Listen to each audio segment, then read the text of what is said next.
Everyone, सो ये question solve करने जा रहे हैं इजी नंबर चैलेंज। ठीक है, तो इस क्वेश्चन में हमारे को इस इक्वेशन की वैल्यू फाइंड आउट करनी है। तो देखते हैं इक्वेशन है क्या। ठीक है, देखो इस इक्वेशन में चार चीजें हैं।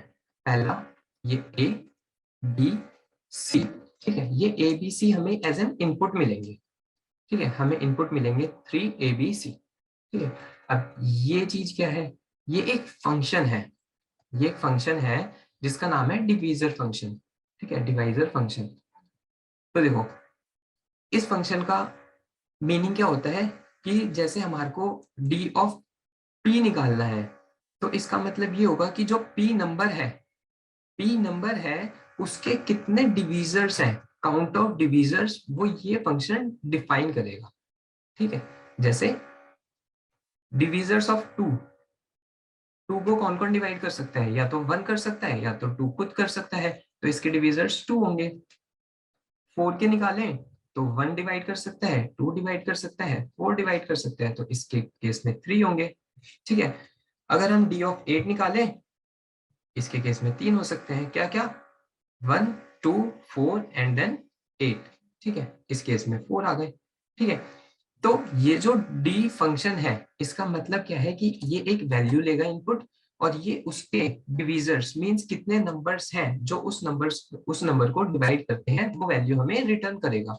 ठीक है, तो अब इसको देखते हैं कि ओवरऑल हमें इसमें करना क्या है। तो हमारे को 3 वैल्यूज इनपुट मिलेंगी, ए बी सी। ठीक है, अब इस ए बी सी के कितने कॉम्बिनेशंस बन सकते हैं सच दैट ए 1 से ए तक इंक्लूड हो, बी 1 से बी तक इंक्लूड हो, सी 1 से सी तक इंक्लूड हो।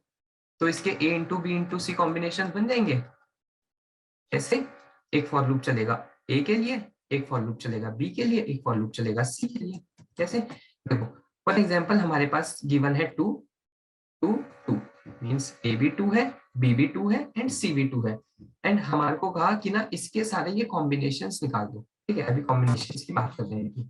ठीक है, तो देखो इसके कॉम्बिनेशंस, ए को या तो 1 1 लेंगे या तो 2 2 लेने वाले हैं। ठीक है, बी को या तो ऐसे नहीं लिखते, इसको ऐसे लिखते हैं, या तो 1 1 1 हुआ, या तो 1 1 2 हुआ, या तो 1 2 1 हुआ, या तो 1 2 2 हुआ, 2 1 1 2 1 2। ठीक है, 2 2 1 एंड ट्रिपल 2। ठीक है, अब हमारे को क्या बताना है? हमारे को बताना है कि जैसे ये कॉम्बिनेशन आया एक एबीसी का, ये total A into B into C means 2 into 2 into 2 8 combinations बने। ठीक है, इस कॉम्बिनेशन का प्रोडक्ट क्या होगा? इनको मल्टीप्लाई करना है, इसका मतलब मल्टीप्लीकेशन। ठीक है, इसका प्रोडक्ट क्या है? 1, इसका प्रोडक्ट है 2, इसका 2, इसका 4, इसका 2, इसका 4, इसका 4 एंड इसका 8। ठीक है, अब हमारे को क्या बताना है इसमें कि ना इसके लिए डी फंक्शन कॉल कर दो, इस 2 के लिए डी फंक्शन कॉल कर दो, इस 2 के लिए डी, इस 2 के लिए डी, इस 2 के लिए डी, इसके लिए डी, इसके लिए डी, इसके लिए डी। अब इन सब के लिए डी कैलकुलेट करके उनका समेशन रिटर्न कराना है। ठीक है, दोबारा कि ना हमारे को 3 लूप्स चलाने हैं एबीसी के ऊपर। ठीक है, एबीसी के ऊपर 3 लूप्स चलेंगे, ए इंटू बी इंटू सी कॉम्बिनेशन बनेंगे। अब हमें इन कॉम्बिनेशन के लिए जो पर्टिकुलर एक कॉम्बिनेशन आ रहा है उस पे डी फंक्शन कॉल करो कि उसके कितने डिवीजर्स हैं। अब उस डी फंक्शन एक पर्टिकुलर के लिए एक आएगा। ठीक है, अब हमें सबका समेशन रिटर्न कराना है। जैसे इस वाले केस में, देखते हैं। देखो इस वाले केस में हमारे पास बना 1। ठीक है, 1 के डिवीजर्स कितने होंगे? एक ही तो होगा, सिर्फ 1। इसमें बना 2, 2 के कितने डिवीजर्स होंगे? 2। कौन कौन से? 1 एंड 2। ठीक है, 2 के डिवीजर्स 2 ही होंगे। 4 के डिवीजर्स 3 होंगे। कैसे? 4 को या तो 1 डिवाइड कर देगा, या तो 2, या तो खुद 4। ठीक है, 2 के डिवीजर्स 2, 4 के डिवीजर्स 2, 4 के डिवीजर्स 2 एंड 8 के डिवीजर्स, सॉरी 4 के डिवीजर्स 3 थे, 4 के डिवीजर्स 3, 8 के डिवीजर्स 4। ठीक है, अब हमारे को आंसर में रिटर्न क्या कराना है, अब हमें आंसर में इनका समेशन रिटर्न कराना है, दैट इज 20। ठीक है, देखो दोबारा कि हमारे को सारे कॉम्बिनेशंस निकालने हैं। ठीक है, एक 3 फॉर लूप्स चलेंगे, उसमें हमारे को कॉम्बिनेशंस निकालने हैं। अब उस कॉम्बिनेशन का हमारे को प्रोडक्ट निकालना है, जैसे 111 इसका प्रोडक्ट 1, 211 इसका प्रोडक्ट 2। ठीक है, अब इस प्रोडक्ट के जो भी डिवीजर का काउंट है, जैसे 2 आया तो 2 के डिवीजर का काउंट कितना होता है 2, तो ये 2 हमें आंसर में ऐड अप कर देना है। ठीक है, तो देखो एक ब्रूट फोर्स क्या आता है दिमाग में कि ना ऐसे करते हैं, आई का लूप चलाते हैं 1 से लेकर ए तक, जे का लूप चलाते हैं 1 से लेकर बी तक, के का लूप चलाते हैं 1 से लेकर सी तक, सारे कॉम्बिनेशन से, तो ये सारे नेस्टेड लूप्स हैं। हमारे पास यहाँ पे क्या आ जाएगा, आई इंटू जे इंटू के, ये एक प्रोडक्ट वेरिएबल आ जाएगा। जो हमने ये वैल्यू कैलकुलेट करी, ये वैल्यू जो कैलकुलेट कर रहे हैं वो हम यहाँ पे कैलकुलेट कर रहे हैं। ठीक है, हमारे पास एक आई इंटू जे इंटू के वेरिएबल आ गया। अब हमारे को क्या करना है, अब फॉर एग्जाम्पल हमने एक फंक्शन लिख रखा है डिवाइजर, ठीक है, जो कि एक वेरिएबल लेता है एन नाम का और उसके ना डिविजर्स रिटर्न करवा देता है। हमने लिख रखा होगा एक फंक्शन, ठीक है, जैसे हमने इसको दिया 4 तो ये क्या रिटर्न करेगा हमें 3, हमने इसको दिया 8 तो ये क्या रिटर्न करेगा हमें 4। ठीक है, तो इसमें हम क्या कॉल कर देंगे कि भाई डिविजर्स ऑफ प्रोडक्ट को कॉल कर दो। ठीक है, डिविजर्स ऑफ प्रोडक्ट को कॉल कर दो, अब इसके जितने डिविजर्स होंगे वो ये रिटर्न कर देगा, तो हम आंसर में क्या ऐड कर देंगे, इस वैल्यू को ऐड कर देंगे, आंसर आ जाएगा।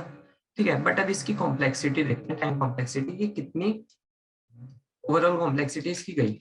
ये लूप चला ए टाइम्स, ये लूप चला बी टाइम्स, ये लूप चला सी टाइम्स। ठीक है, अब एक डिवीजर फंक्शन की टाइम कॉम्प्लेक्सिटी कितनी होती है, तो एक डिवीजर फंक्शन ना रूट एन में बता सकता है कि ना एक नंबर के कितने डिवीजर्स हैं। फॉर एग्जांपल 8 के लिए निकालते हैं, ठीक है, 8 के लिए निकालते हैं, मैंने कहा 1 इसको डिवाइड कर देता है, सही है। या फिर एट मैक्स कितनी जाएगी, एट मैक्स चली जाएगी ए इंटू बी इंटू सी। ठीक है, तो इस टाइम कॉम्प्लेक्सिटी में हमें पता चल रहा है, या फिर अगर हम बेस्ट केस निकालना चाहें तो अंडर रूट एबीसी में पता चल जाएगा हमें।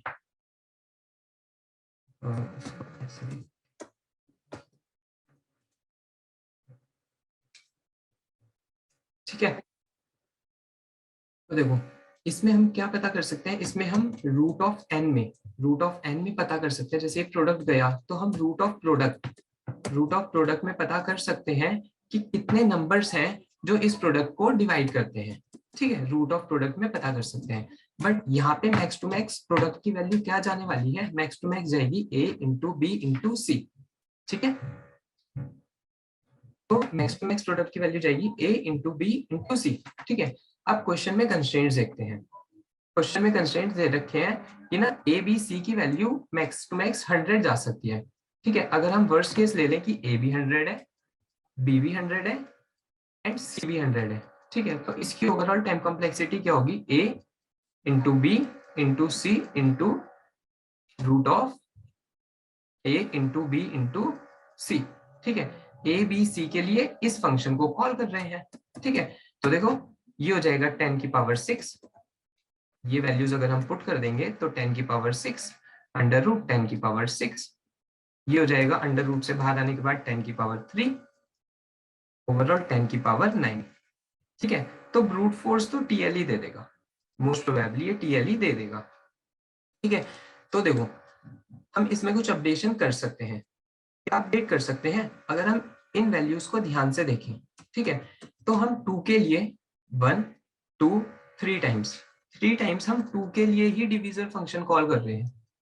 ठीक है, 4 के लिए भी 3 टाइम्स कॉल कर रहे हैं, तो हम इसको स्टॉप कर सकते हैं। कैसे, अगर हम प्री प्रोसेस करके इनके डिवीजर सेव कर लें तो हमें ये बार बार कैलकुलेट नहीं करने पड़ेंगे। तो हम वही काम करने वाले हैं कि इनको सेव कर लेंगे और ये जो फंक्शन फिर हमारा चलेगा ये कितने में चल जाएगा, बिग ओ ऑफ 1 में, मीन्स हम एक एरे में स्टोर कर लेंगे एंड जैसे ही कोई कहेगा कि डिवीजर दे दो किसी नंबर का तो उस एरे की वैल्यू रिटर्न करा देंगे। ठीक है, देखो एरे बनाएंगे, हम उसमें डिविजर्स प्री प्रोसेस करके स्टोर पहले से ही स्टोर कर लेंगे कि किसका डिविजर का काउंट कितना होता है, ठीक है। अब इसका एरे का साइज कितना बनना है, ठीक है। एरे का साइज किस पे डिपेंड करेगा, प्रोडक्ट पे, कि i इंटू जे इंटू के, इसकी जो भी वैल्यू होगी, ठीक है, उतना साइज, इसकी मैक्स टू मैक्स जितनी वैल्यू जा पाएगी उसका उतना ही इस एरे का साइज होने वाला है, ठीक है। तो i की मैक्स वैल्यू कितनी जा सकती है, a, j की b, k की c। तो ओवरऑल वैल्यू हो गई a into B into C, ठीक है। जैसे 2 2 2 ट्रिपल 2 का एग्जांपल लें तो इसमें 8, ठीक है। तो हम एरे का साइज लेंगे 8 प्लस में 1, जैसे 0, ये इंडेक्स बेस्ड करेंगे तो 0 1 2 3 4 5 6 7 8, ठीक है। अगर हम इंडेक्स बेस्ड लेंगे तो हमारे को ये 8 भी कंसीडर करना है, तो इस एरे का साइज हो जाएगा a into B into C plus 1, ठीक है। अब हम इसमें डिविजर्स का काउंट स्टोर कैसे करेंगे, तो देखो 0 का तो कुछ करना ही नहीं, ठीक है। 1 से स्टार्ट करते हैं। डिविजर्स क्या होता है, 1 किस किस के लिए एज अ डिवीजर एक्ट करेगा, 1 किस किस के लिए एज अ डिवीजर एक्ट करेगा, कि 1 किसी के लिए डिवीजर होगा, तो ये अपने टेबल के लिए डिवीजर की तरह एक्ट करेगा।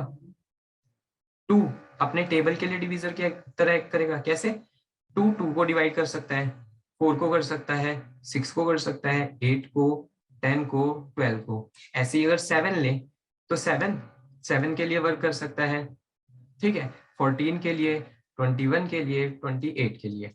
तो हमारे को क्या करना है नॉर्मल सा, कि ना हम हर वैल्यू पे जाएंगे। जैसे मैं 1 पे आया तो मैंने कहा 1 किस किस के लिए डिवीजर का काम करेगा, खुद के लिए, इसके लिए, इसके लिए, इनका काउंट इंक्रीमेंट करते जाएंगे कि 1 एक और तुम्हारा डिवीजर मिल गया। जैसे 4 पे थे, मींस तुम्हारा एक डिवीजर 1 मिल चुका है, ठीक है। अब आते हैं 2 पे, 2 खुद के लिए होगा तो इसका काउंट हो गया 2, मींस 2 के कौन कौन से डिवीजर, एक 1 एंड एक 2, ठीक है। 2 का नेक्स्ट 2 किसके लिए और डिवीजर होगा, 4 के लिए, ये 2 हो गया, ये 2 हो गया, ये 2 हो गया।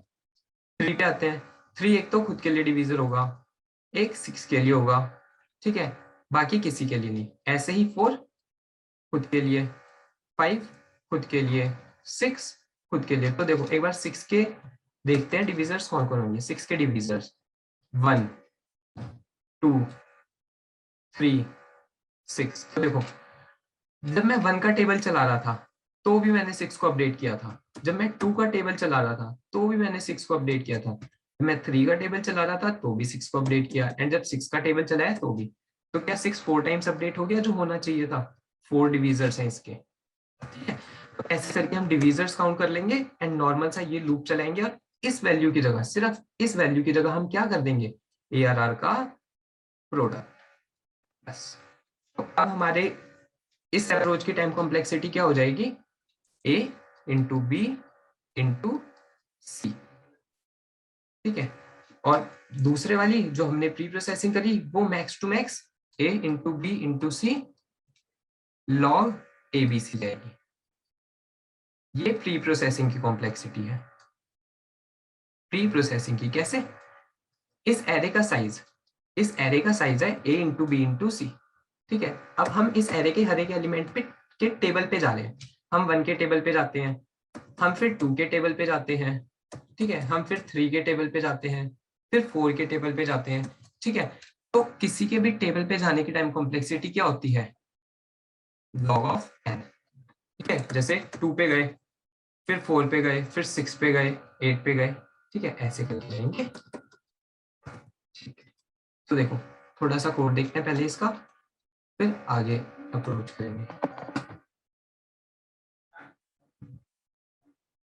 देखो ये एक सॉल्व फंक्शन है जो 3 वैल्यूज लेगा, int a, int b and int c।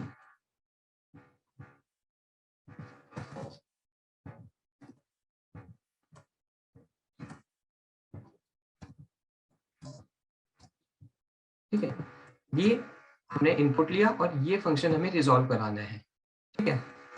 अब देखो सबसे पहले प्री प्रोसेसिंग करनी है तो उसके लिए एक एरे बनाया था हमने, इंटीजर का मैप न्यू इंट कितने साइज का, a into B into C plus 1 size का, ठीक है। इसके बाद क्या किया था, प्री प्रोसेसिंग करी थी, हर एक नंबर के टेबल पे गए थे, 1 से लेकर a into B into C हर एक वैल्यू के टेबल पे गए थे। कैसे?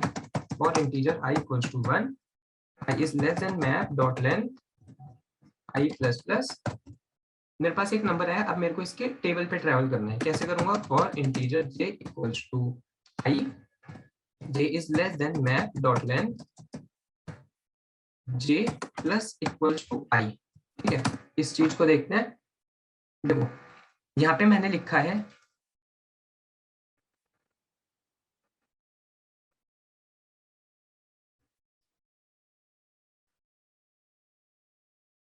हाँ, देखो यहाँ पे मैंने लिखा है कि यहाँ पे लिखा है कि i इक्वल्स टू 1 से लेकर मैप डॉट लेंथ। जैसे अगर हमारा ये मैप था 0 1 2 3 4 5, मैं 2 पे आया तो पहले मेरे को 2 पे प्लस 1 करना है, फिर मेरे को 4 पे करना है, फिर मेरे को 6 पे करना है 2 की वजह से, फिर मेरे को 8 पे करना है प्लस 1। तो मैं क्या कर रहा हूँ यहाँ पे? पहले यहाँ पे आएगा 2, फिर मैं इसमें क्या ऐड करूंगा? प्लस 2, फिर क्या ऐड कर दूंगा? प्लस 2, फिर प्लस 2। जब ये होगा ये 4 बन गया, जब एक और 2 ऐड हुआ ये 6 बन गया, फिर ये 8 बन गया। ठीक है, ऐसे कुछ चलने वाला है। मैप के जे पे जाके प्लस प्लस कर दो नॉर्मल सा। ठीक है, ये होगी प्री प्रोसेसिंग। अब इस प्री प्रोसेसिंग के बाद हमें क्या करना है? हमारे को 3 फॉर लूप्स चलाने हैं। For int i equals to 1, i is less than और equals to a plus plus. ठीक है, and same loop, exactly same loop किसके लिए चलेंगे? j equals to 1, j is less than और equals to b, j plus plus. और integer k equals to 1 less than और equals to c, k plus plus. ठीक है, अब हमारे पास एक वैल्यू है यहाँ पे प्रोडक्ट की। प्रोडक्ट की वैल्यू क्या होगी? i multiply by j multiply by k। ठीक है, अब हमारे को क्या चाहिए था? अब हमारे को इस प्रोडक्ट के लिए डिवीजर की वैल्यू चाहिए थी। वो कहाँ पे रखी होगी? मैप में। ठीक है, तो इन डिवीजर की वैल्यू क्या होगी? मैप का प्रोडक्ट। ठीक है, एक आंसर बना लेते हैं लॉन्ग आंसर इक्वल्स टू 0। ठीक है, इस डिवीजर की वैल्यू क्या करनी है हमें आंसर में? प्लस, बस इतना सा। ठीक है, बट एक यहाँ पे अपडेशन और है कि ना हमारे को इसका जो आंसर रिटर्न करना है वो इस नंबर से मॉड करके रिटर्न करना है। ठीक है, तो इस नंबर को एज अ मॉड वहां पे सेव कर लेते हैं। ठीक है, तो long mod equals to this, and इसको बना देते हैं मॉड, एंड यहाँ पे सिस्टम डॉट आउट यहाँ पे प्रिंट करा दिया। ठीक है,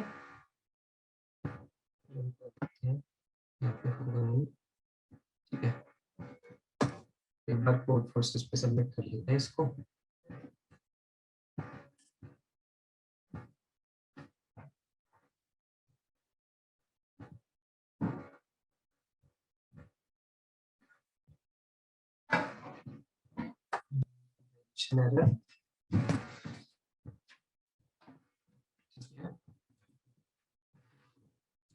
इसमें इनपुट दे देते हैं 2 2।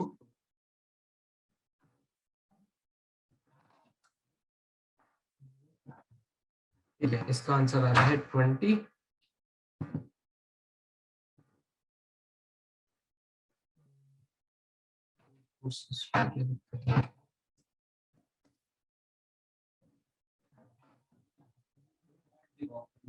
मेन डॉट जावा